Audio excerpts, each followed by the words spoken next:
체력적으로 매우 벅찬 여정이었다. 하지만 그런 만큼 성과도 많았고 보람도 컸다.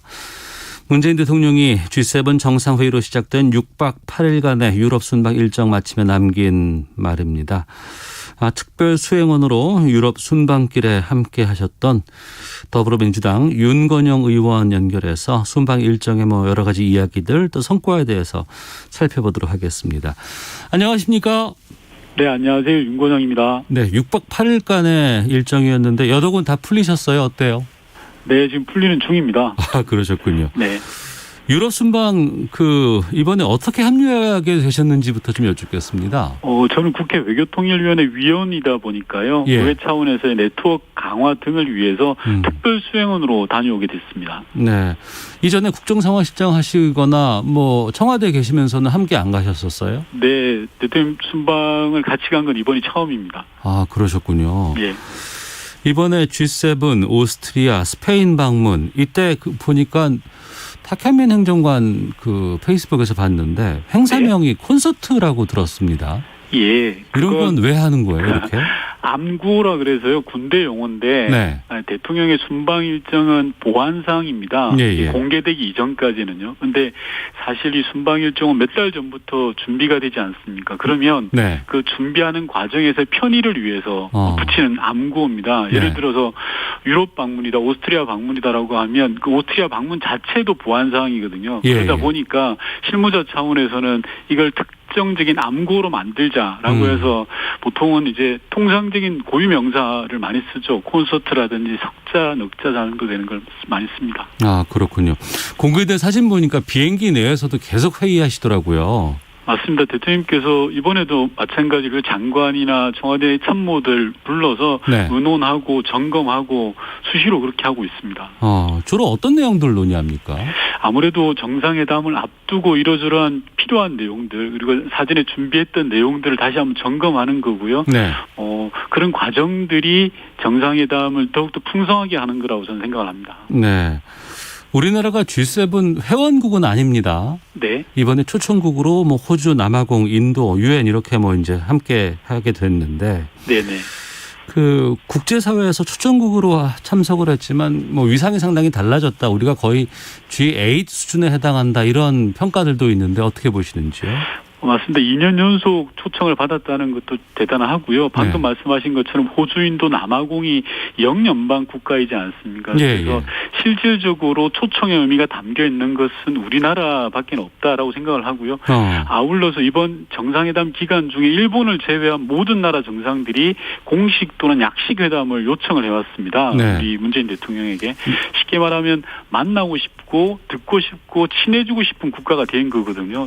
세계가 대한민국을 보는 눈이 달라졌다라는 것을 의미하고 저는 많은 국민들이 사진을 보셨을 걸로 보여지는데 바이든 미국 대통령 그리고 존슨 영국 총리 마크롱 프랑스 대통령이 전 세계 방역 1등 국가는 대한민국이다라고 하면서 서로 문재인 대통령을 손으로 가리키는 사진이 아마 언론에 보도가 됐던 것 같은데요. 네. 바로 그 사진 한 장이 국제사회에서의 우리의 위상을 보여주는 단적인 예가 아닌가 싶습니다. 네. 일본하고는 하지 않았지만 각국 정상들과 이제 정상회담을 약식으로 많이 했잖아요. 네네. 그러면 이런 거는 그 자리에서 즉석에서 이루어집니까? 아니면 애초에 출발하기 전부터 우리 이때부터 이때까지는 약식회담 합시다라고 이런 게 다 정해지는 겁니까? 두 가지 다 열려 있습니다. 애초에 출발하기 전부터 약식회담을 하자라는 실무 협상을 하기도 하고요. 또 현장에 가면 라운지라는 공간이 있습니다. 정상회담 과정에서 세션과 세션 그 사이에 티타임이 필요하지 않겠습니까? 그럼 그 티타임 동안에 모여있는 정상들이 모여있는 곳이 라운지거든요. 이 라운지에서 서로 이제 이야기를 합니다. 10분, 20분. 서서 이야기하기도 하고 또 이게 처음엔 두 사람 간이 이야기하다가 사람이 모여서 3명, 4명이 되기도 하고 다양한 방식입니다. 의전이 되게 중요할 것 같은데 이렇게 약식으로라도 10분, 20분씩 만나는 건 그 나라의 정상과 우리 정상 간의 만남인 거 아니에요? 맞습니다. 그럼 그럴 때 어떤 대화가 이루어질지 또 거기에 대한 것들을 뒷받침하기도 쉽지 않을 것 같은데 다 그건 정상 간의 이야기들 정보 교환 아니겠습니까? 맞습니다. 그래서 다자 정상회의에 있어서 준비가 대단히 중요하고요. 준비는 참모들과 대통령이 함께 할 수 있지만 그 테이블 위로 올라가는 순간 온전히 그 몫은 대통령의 몫이 되는 겁니다. 주변에 참모가 들어갈 수가 없습니다. 통역만 가능합니다. 네. 그 다자회의 공간에는요. 조금 전에 설명드렸던 라운지 내에서도 대통령 혼자 전장으로 들어가는 겁니다. 그럼 그 안에서 10개국 정상들 G7을 비롯해서 초청국까지 포함해서요. 그분들과 다양하게 관계를 맺고 의제를 끌어내야 되고 대한민국을 알리고 대한민국이 이익이 되는 방향으로 끌어가야 되는 그런 곳입니다. 네.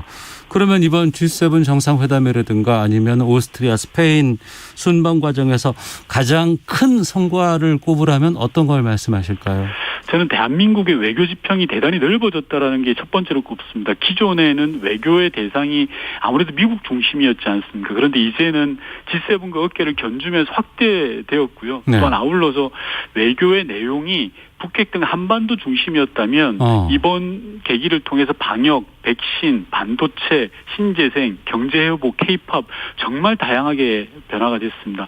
두 번째로는 이 미국 바이든 정부 출범과 포스트 코로나 국면이 맞물리면서 세계 질서가 급변하고 있거든요. 예. 또 질서가 급변하는 상황에서 과거에는 수동적으로 끌려다녔다면 이제는 우리가 주동적으로 참여하고 있다라는 겁니다. 일예로 G7의 연속 우리가 초청된 사실이 증명하고 있고요. 이 외에도 백신 허브로서의 위상을 공고히 한다라든지 개별 정상회담의 성과들이 굉장히 많이 있습니다. 한 가지 에피소드를 들면 네. 교포들이 저한테 해주는 말씀인데요. 세계가 대한민국을 보는 시각이 크게 3번 바뀌었는데 네. 첫 번째가 88 올림픽 때다. 동방에 대한민국이라는 나라가 있구나라는 걸 알렸다면 예. 두 번째가 2002년 월드컵 4강 진출이라는 겁니다. 그리고 세 번째가 2020년 작년과 올해 코로나 팬데믹 상황이라는 겁니다. 이 팬데믹 상황은 이전의 올림픽이나 월드컵하고는 달리 방역도 선진국처럼 잘했고 코로나 이후 경제 회복은 세계 탑 수준이니까 이런 내용들이 인정을 받으면서 우리나라가 만나고 싶고 대화하고 싶고 친해지고 싶은 그런 나라가 된 것 같습니다. 네. 순방 과정에서 뭐 현지 일정 소화하는 것도 뭐 빠듯하겠습니다만 그래도 국내에서 어떤 반응이 있을까라고도 아마 찾아보셨을지는 모르겠습니다만 네네. 지금 국내에서는 좀 그런 얘기들이 나왔었어요. 이번 그 순방 같은 경우에는 보도량이 좀 너무 적지 않느냐. 맞습니다. 그리고 또 왠지 좀 그 순방에 주된 내용이라든가 이런 것들을 좀 찾아보려고 한다 그러면 유튜브라든가 페이스북이라든가 이런 곳을 이용해야 된다라고 좀 불만을 토로하시는 분들 계시는데 어떠신지요? 맞습니다. 보도량을 분석해 놓은 기사를 보니까요. 예. 2010년도에 비근한 예가 있는데 G20 정상회의를 우리가 한국에서 개최를 했습니다. 예. 그때 생중계도 하고 막 그랬었죠. 맞습니다. 맞아요. 예. 그때와 지금의 보도량을 비교해 보니까 턱없이 부족한 겁니다. 물론 2010년에는 우리나라에서 개최한 회의이긴 합니다만 이번 G7 보도보다 4.3배가 더 많았다고 합니다. 이건 좀 비정상적인 상황이거든요. 네. 그리고 언론이 의미를 모르거나 취재를 안 했거나 아니면 의도적으로 축소하고 있거나 셋 중에 하나라고 생각을 하는데요. 반면에 국내 언론 이런 반면에 외신은 상당히 주목도가 높았습니다. 대통령에 대한 인터뷰 요청이 3도 했고요.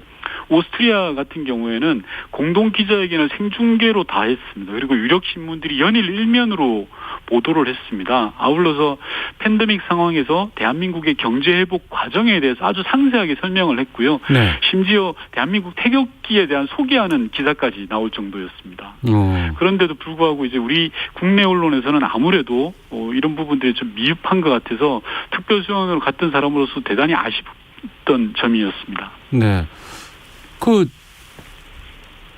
현장에도 우리 기자가 갔잖아요. 따라갔잖아요. 맞습니다. 현장에 계신 기자분들은 참 고생 많이 하셨습니다. 왜냐하면 통상 기자들이 한 100여 명 이상 가시는데 이번엔 코로나 상황으로 인해서 절반 이하로 줄였거든요. 그래서 그분들이 기사를 굉장히 많이 송고를 하셨습니다. 그런데 서울에 있는 데스크와 이 서울 언론에서 그 기사들을 수용을 안 하는 거죠. 왜 그렇다고 보세요?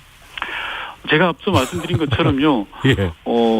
의미를 모르거나 취재는 했거든요. 근데 의미를 모르거나 의미를 축소하고 있는 거나 둘 중에 하나라고 생각합니다. 알겠습니다. 제가 볼 때 후자인 경우가 큰 것 같은데요. 네. 포스트 코로나 이후에 이제 첫 유럽에서의 정상회담이라고 하셨는데 백신 외교 관련해서는 어떤 성과들이 좀 있었습니까?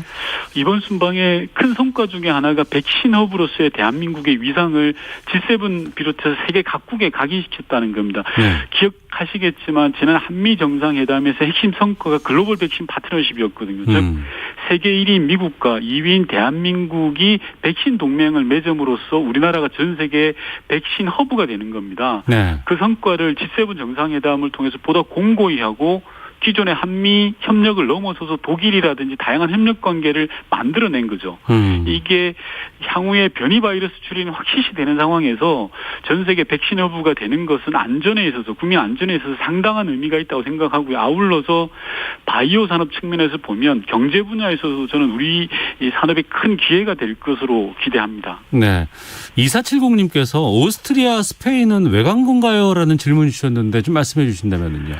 오스트리아 같은 경우에는 우리나라와 수교를 맺은 지 129년이 되었습니다. 네. 129년 만에 정상이 방문을 한 거죠.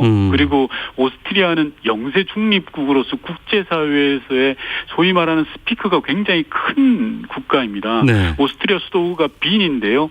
국제기구가 모여있는 세계 3대 도시 중에 하나고 이 빈에는 40여 개의 국제기구가 모여 있습니다. 특히 한반도 평화 프로세스의 핵심이 될 수 있는 군축 관련된 국제기구들이 모여 있습니다. 예. 이런 오스트리아의 한반도 평화 프로세스에 대한 지지를 재확인하는 것은 한반도 평화를 위해 굉장히 중요한 것이고요. 세 번째로는 잘 알려지지 않았지만 오스트리아가 첨단 기술 분야가 굉장히 강합니다. 네. 기초과학 분야 노벨상 수상자가 17명이나 될 정도고요.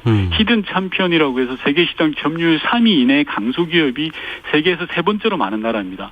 그런 오스트리아와 기술 협력을 다양하게 맺고 왔던 게 이번 정상회담의 큰 성과라고 할 수 있습니다. 네.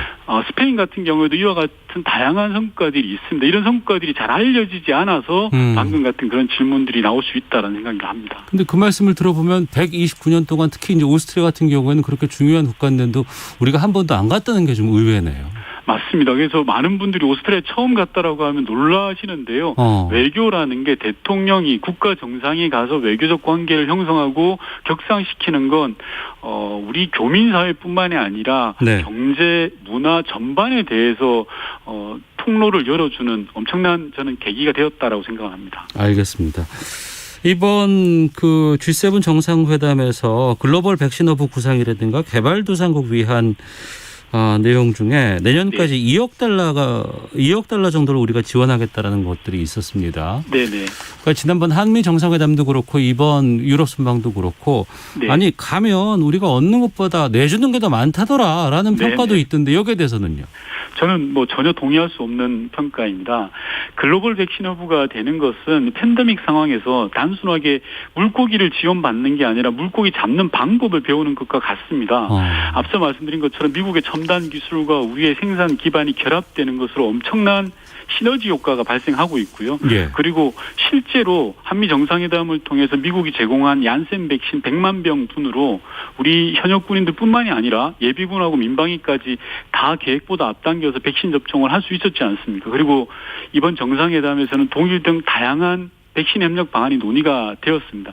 그리고 제가 동의할 수 없다고 했던 보다 근본적인 것은 이제 대한민국은 다른 나라의 원조를 받기만 하던 그런 개발도상국이 더 이상 아니거든요. 네. 다른 나라를 도울 수 있는 나름의 여력을 가진 국가가 되었습니다. 받는 국가에서 기여하는 국가로 탈바꿈하는 건 전 당연하다고 생각하고 최소한 과거 우리 대한민국이 받았던 것은 돌려줘야 되는 것 아닌가. 그리해서 줄 것은 주고 받는 것은 받는 당당한 외교를 펼쳐나가야 될 때다라고 생각을 하고요. 우리 외교의 위치와 위상이 달라진 만큼 성과를 측정하는 기준도 좀 달라져야 된다고 생각합니다. 네. 8898님께서 윤건영 의원님 직접 겪으신 동행 방문기 생생하게 말씀해 주셔서 고맙습니다라는 의견도 좀 주셨는데요. 네네. 이번 G7 정상회담의 공동 성명에 북한의 대화를 촉구한다라는 내용들의 이제 것들이 채택이 됐고요. 네. 순방 기간에 문재인 대통령 프란치스코 교황의 방북에 대해서도 이야기가 좀 나왔었습니다. 네네. 북한과 관련돼서 좀 이번에 좀 성과라고 한다거나 아니면 좀 의미 있는 것들이 있으면 좀 말씀해 주신다면요. 그 프란치스코 교황의 방북과 관련해서는 당장은 코로나 상황이라 쉽지 않을 걸로 전망이 됩니다. 다만 이 교황께서 한반도 평화에 대한 의지가 매우 강한 것으로 알고 있습니다. 네. 그래서 지금 당장은 어렵더라도 포기하지 않고 꾸준히 국제사회 분위기 조성을 해 나가는 것이 우리 한반도 평화 정착에서는 대단히 유효하고 네. 상황 변화에 따라서 교황의 방북 추진은 저는 의미가 있다라고 생각을 합니다. 아울러서 이제 어젠가요, 그젠가요, 성김 대표가 방한을 했지 않습니까? 예. 그 앞전에 김정은 위원장의 중앙위원회의 전원회의에서 밝힌 메시지 이런 것들이 좀 긍정적이기 때문에 저는 충분히 한반도 평화 프로세스를 추진해 나갈 동력과 계기를 만들었다라고 생각을 합니다. 네. 성김 그 대북 특별대표 방한 중에 지금 뭐 전제 조건 없이 만나자는 우리 제안에 대해서 북한이 긍정적인 반응하길 기대한다라는 내용 조금 전에 좀 속보로 나오기도 했었는데 네. 지금 남북 북미 대화의 가능성 좀 물밑에서 좀 접촉 같은 것들이 좀 이루어지고 있습니까? 국정원장의 국회 보고에서도 의미 있는 활동들이 있었다라는 정도만 지금 보고가 되고 있고요. 예. 바이든 정부의 대북 정책 기조가 나온 이후에 그동안에는 북한이 잘 접수했다라는 말 이외에 특별한 움직임이 없었습니다. 그러나 최근에 김정은 위원장이 직접 공개적으로 대화라는 단어를 끄집어냈지 않습니까? 물론 대결이라는 단어도 있습니다. 문맥상으로 볼 때는 이게 저는 긍정적이다라고 생각을 합니다. 왜냐하면 적대적인 메시지가 다 사라졌습니다. 기본적으로. 그리고 두 번째로는 주석단의 사진을 보면요. 네. 이 리성건 외무상이 김정은 위원장 뒷열에 서 있습니다. 앉아 있습니다. 이런 것들은 북한의 이런 문법을 해석할 때 보면 문맥을 봐야 되고 사진 같은 것들을 잘 봐야 되는 건 그런 것들로 이제 표시를 내는 일종의 시그널을 주는 방법들이 많은데 이런 것 종합해 보면 김정은 위원장의 메시지는 우선적으로 긍정적이다. 다만 북한이 하노이 실패를 반복하기 위해서 대화를 재개하기 전에 그 전보다 훨씬 더 치밀하게 준비를 할 겁니다. 따라서 하노이 실패를 반복하지 않기 위해서. 그렇죠. 예. 치밀하게 내부 준비를 하기 위해서는 당장은 정중동의 모습을 저는 드러낼 것으로 보여집니다. 가시적인 움직임을 지금 당장 한다라는 게 좀 성급하고요. 예. 하노이 노딜 이후에 지금 2년이 넘는 시간이 지났지 않습니까? 하루아침에 원상 회복을 기대하고 행동하는 것은 좀 성급하지 않나라는 생각이 들고 차근차근 단추를 하나씩 맞춰 나갈 때다 그렇게 생각하고 있습니다. 알겠습니다. 이번 G7 정상회담 보면은 중국 견제에 대한 그 상황이 상당히 좀 드러나 보이는 그러한 네네. 정상 회담으로 생각이 됩니다. 그런데 우리로서는 뭐 다른 뭐 호주나 뭐 인도 같은 경우에는 쿼드에도 참여하는 나라지만 우리로서는 좀 중국과의 관계가 좀 특수한 부분들이 있거든요. 맞습니다. 우려스럽지 않나 싶기도 한데요. 그 미중 갈등은 상수로 놓고 봐야 되지 않을까 싶습니다. 이제는 이게 우리가 마주하고 있는 국제적 현실로 인정하고 기본 조건으로 생각을 하고 봐야 되지 않을까 싶습니다. 왜냐하면 우리의 의지만으로 바꿀 수 있는 영역이 아니지 않습니까? 그죠? 우리한테 또 선택지가 또 많지 않습니다. 미국과 중국이 서로 싸우니까 입장 곤란하다. 우리 둘 다 멀리하겠다. 이럴 수도 없는 거 아닙니까? 그렇다고 어느 한쪽 편을 들 수도 있는 상황도 아니고요. 그래서 전 지금까지 문재인 정부가 나름 전략적 스탠스를 유지하면서 잘 관리해 왔다고 생각합니다. 지난 5월 한미 정상회담 때도 많은 국민들께서 걱정을 하셨지만 잘 대응했고요. 미중 갈등이 격화되는 것이 우리로서는 반가운 상황은 아닙니다만 문재인 정부가 앞으로 잘 대처해 나갈 것이라 이렇게 생각합니다. 네, 일본은 어떻습니까? 이번에 보니까 정상회담도 약식으로 한다고 하지만 일정 정도 실무진에서는 합의가 됐다는 얘기도 들렸었는데. 맞습니다. 일본과는 실무적 단계에서 약식 회담은 어느 정도 잠정적 합의가 있었던 것 같은데 석연치 않은 이유로 이제 무산이 됐죠. 좀 되게 이번 G7 정상회담에서 좀 아쉬운 부분입니다. 일본 측이 주장하는 독도 영토 수호 훈련 때문에 회담이 무산됐다. 이건 좀 아닌 거라고 생각하고요. 예. 진짜 속내가 뭐냐를 보면 저는 두 가지로 해석을 하는데요. 하나는 일본 국내 정치 영향이 큰 것 아닌가 싶습니다. 일본의 극우적 분위기가 워낙 강하다 보니까 지금 한국을 만나는 것보다는 일종의 한국 때리기가 훨씬 더 낫겠다라는 정치적 판단을 한 걸로 보여지고요. 이는 다가올 총선이나 자민당 총재 선거를 감안한 측면이 크다라고 보고 있고요. 두 번째로는 좀 정서적인 부분인데 네.